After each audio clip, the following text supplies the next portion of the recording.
Hello guys, आज हमारा topic है high performance liquid chromatography. This is a type of chromatography, एक type of chromatography है। तो हम किसी भी क्रोमेटोग्राफी को जानने से पहले यार हमें तीन एस्पेक्ट्स उसके जानने पड़ते हैं। तीन एस्पेक्ट्स कौन कौन से होते हैं हम पहले लिख लेते हैं यार, कौन कौन से हमारे पास एस्पेक्ट्स होते हैं।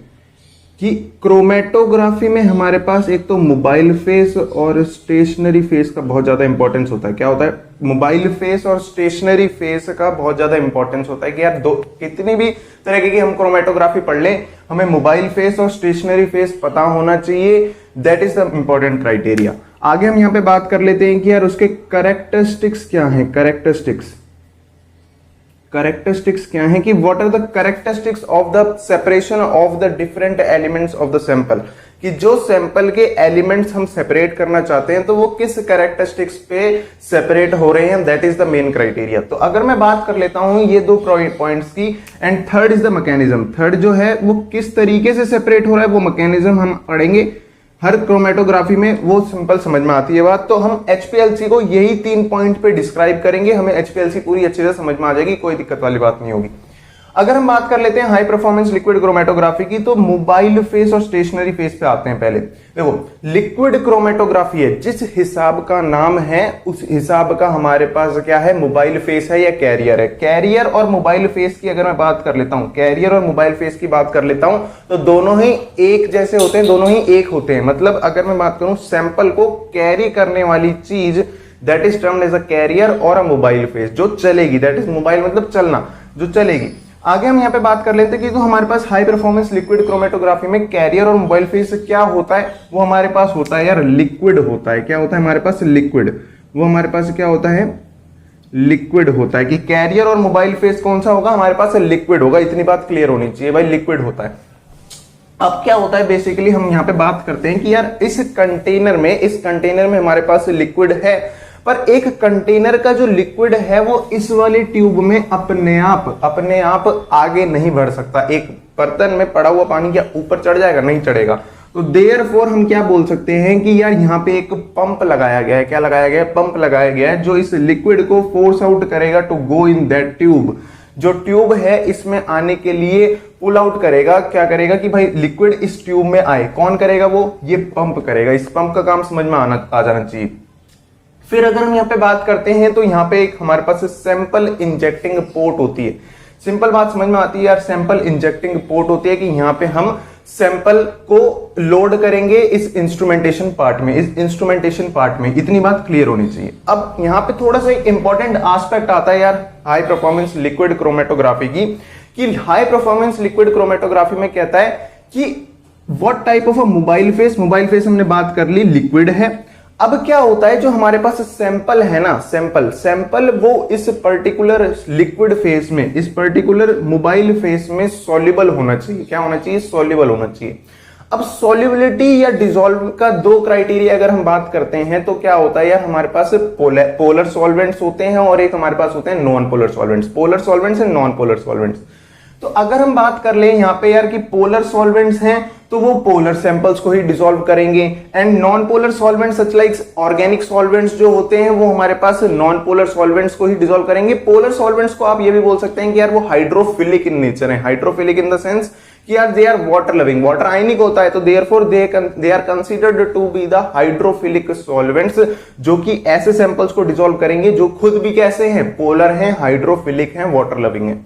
आगे हम एक्वस सॉल्वेंट्स भी बोल सकते हैं। आगे हम यहाँ पे बात कर लेते हैं हाइड्रोफोबिक कौन से बोले कि यार नॉन पोलर और the organic solvents, non polar organic solvents और द हाइड्रोफोबिक जो वाटर से हेट करते हैं। फोबिक मतलब डर, that is the hydrophobic solvents. ऐसे सॉल्वेंट्स किन सैंपल्स को डिसॉल्व करेंगे? ऐसे सैंपल्स जो हाइड्रोफोबिक हैं। इतनी बात क्लियर होनी चाहिए। तो therefore what is the characteristics of the separation? It is depends upon the solubility, कि भाई सैंपल वाटर में इस मोबाइल फेस में कितना सॉल्युबल है, और ये सॉल्युबिलिटी हम किस पैरामीटर पे डिफाइन कर रहे हैं? The affinity of the sample toward this carrier या मोबाइल फेस, हम बोल सकते हैं कि यार सैंपल अगर पोलर है तो हमें लिक्विड भी कैसे लेना है, पोलर लेना है, लिक्विड भी कैसे लेना है, पोलर लेना है, सैंपल पोलर लिक्विड पोलर, जो कैरियर फेस है और मोबाइल फेस है। और अगर हमारे पास सैंपल नॉन पोलर है या ऑर्गेनिक सैंपल है तो हम यहाँ पे क्या लेंगे, नॉन पोलर लेंगे या ऑर्गेनिक सॉल्वेंट ले लेंगे, हाइड्रोफोबिक वाला पार्ट ले लेंगे। इतनी बात क्लियर होनी चाहिए। तो हमारे पास मोबाइल फेस क्लियर हो गया भाई, लिक्विड। हमारे पास कैरेक्टरिस्टिक्स हमारे पास क्लियर हो गई कि क्या क्या कैरेक्टरिस्टिक्स होंगी। फर्स्ट इज द सॉल्युबिलिटी, और सॉल्युबिलिटी को अगर मैं आगे फर्दर डिफाइन करता हूं तो हमारे पास पोलर और नॉन पोलर क्राइटेरिया बनता है। इतनी बात क्लियर होनी चाहिए। नाउ अगर हम बात कर लेते हैं कि यार स्टेशनरी फेस क्या है, स्टेशनरी फेस क्या है, तो स्टेशनरी फेस यहां पे बेसिकली हम बोल सकते हैं दो तरीके के स्टेशनरी फेस ले सकते हैं, या तो एक सॉलिड ले सकते हैं या हम बोल सकते हैं लिक्विड ले सकते हैं। तो हमारे पास स्टेशनरी फेस क्या क्या हो सकते हैं, स्टेशनरी फेस हमारे पास या तो एक सॉलिड हो सकता है या हमारे पास क्या हो सकता है, लिक्विड हो सकता है। इतनी बात क्लियर होनी चाहिए यार, सॉलिड हो सकता है और लिक्विड हो सकता है, सॉलिड और लिक्विड कुछ भी हो सकता है स्टेशनरी फेस में, इतना ध्यान रखना है।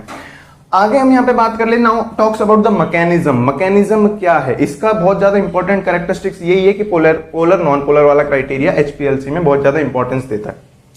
अब कई बार ना हमसे ये पूछ लेते हैं यार what type of sample we can use for performing the HPLC, high performance liquid chromatography को परफॉर्म करने के लिए हम किन तरीके के सैंपल्स को लेते हैं। हम लेते हैं यार बायोलॉजिकल सैंपल्स। हम क्या लेते हैं, बायोलॉजिकल सैंपल्स। बायोलॉजिकल सैंपल्स क्यों लेते हैं, बिकॉज इसमें हमें कोई हीटिंग नहीं करनी पड़ती, तो बायोलॉजिकल सैंपल्स कोई डिस्ट्रक्शन नहीं होगा। जस्ट लाइक अगर हम बात करें गैस क्रोमेटोग्राफी की एग्जांपल ले लेते हैं, गैस क्रोमेटोग्राफी की अगर हम बात करें तो उसमें हमें हीट करना पड़ता है, वेपर फॉर्म में करना पड़ता है। तो बायोलॉजिकल सैंपल उतने ज्यादा हो नहीं पाते, कंपैटिबल नहीं हो पाते, क्या बोल सकते हैं कि गैस क्रोमेटोग्राफी में। तो देयरफॉर हम एचपीएलसी में बायोलॉजिकल सैंपल्स ले सकते हैं। तो जस्ट लाइक प्रोटीन्स हो गए, लिपिड्स हो गए, या और भी कोई भी बायोलॉजिकल मॉलिक्यूल्स हम इसमें सेपरेट आउट कर सकते हैं कि यार किन किन इस बायोलॉजिकल कंपोनेंट में क्या क्या एलिमेंट्स प्रेजेंट हैं। This will be the criteria, simple तरीके से।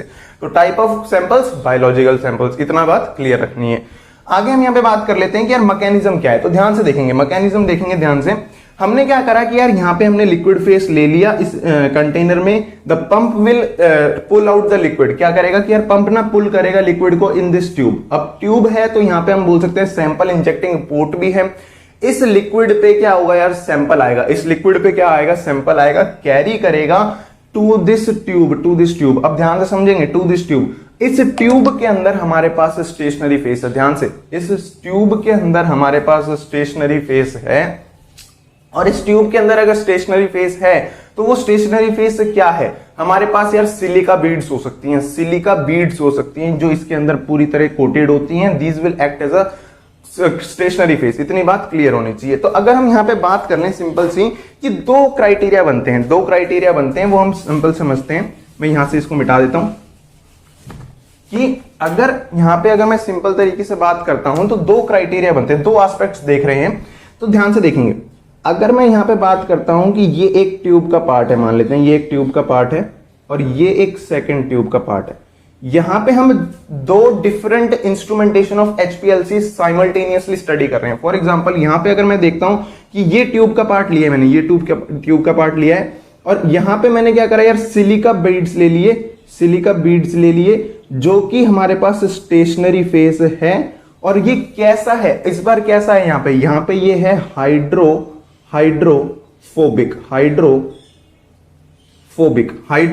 इन द सेंस कि हम बात कर सकते हैं यार हाइड्रोफोबिक है। ध्यान रखना है कि सिलिका बीड स्टेशनरी फेस तो है बट ये खुद कैसा है, हाइड्रोफोबिक है। ध्यान रखना है बात को। तो अगर यहां पे हम दूसरी इंस्ट्रूमेंटेशन देखें यार, यहां पे हमने क्या लिया, स्टेशनरी फेस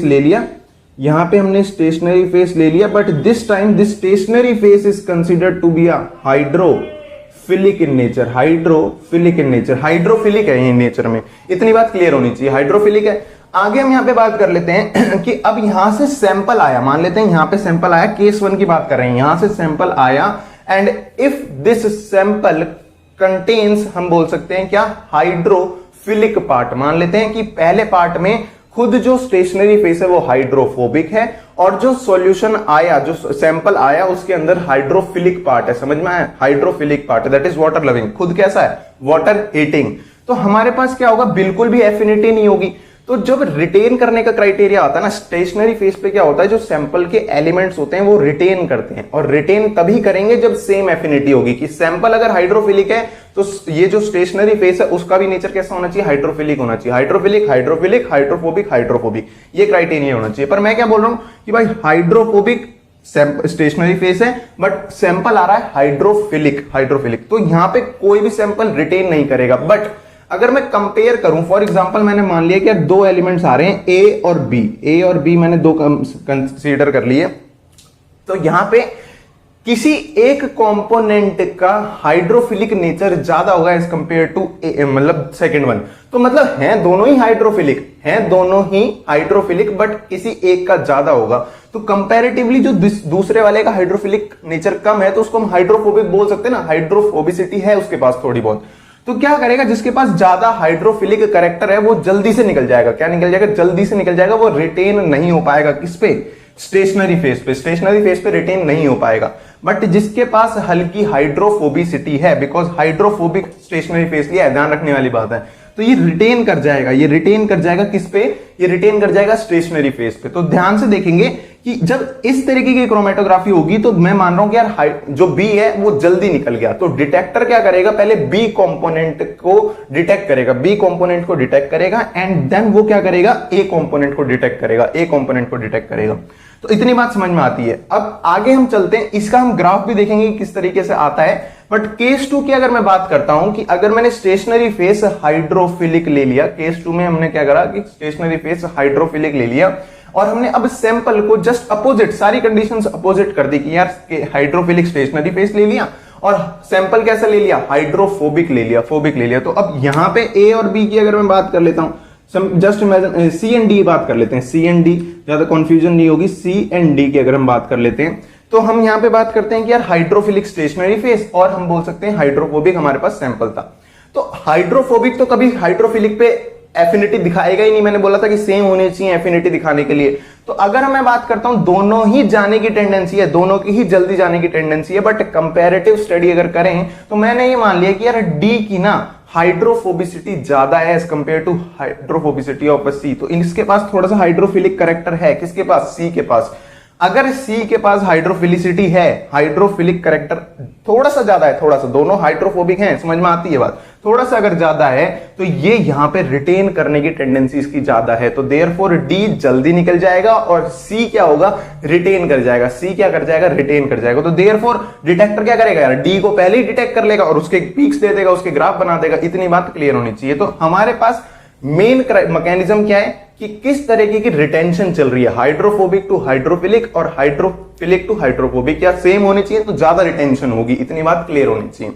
तो आगे हम यहां पे बात कर लेते हैं यार कि डिटेक्टर क्या कर रहा है। अब डिटेक्टर की अगर हम सिंपल तरीके से बात करते हैं तो मैं आपको यहां पे ग्राफ बना के दिखाता हूं, यहां पे मैं आपको ग्राफ बना के दिखाता हूं। तो यहां पे हमारे पास आता है सिंपल तरीके से कि यहां पे हमारे पास टाइम होता है और यहां हमारे पास सैंपल होता है, that is the concentration. Sample से हम रिप्रेजेंट कर सकते हैं कि कंसंट्रेशन क्या है उस एलिमेंट की, उस एलिमेंट की कंसंट्रेशन क्या है। फॉर एग्जांपल अगर मैं बात करता हूं, यहां पे मैंने क्या बोला था कि यार बी जल्दी चला जाएगा, बी क्या करेगा, जी जल्दी चला जाएगा। तो अगर मैं यहां पे बी जल्दी चला जाएगा तो मैं अगर सिंपल तरीके से बात करता हूं तो पहले पीक हमें किसकी मिलेगी, बी की मिलेगी, एंड देन हमारे पास किसकी पीक मिलेगी, हमें ए की पीक मिलेगी।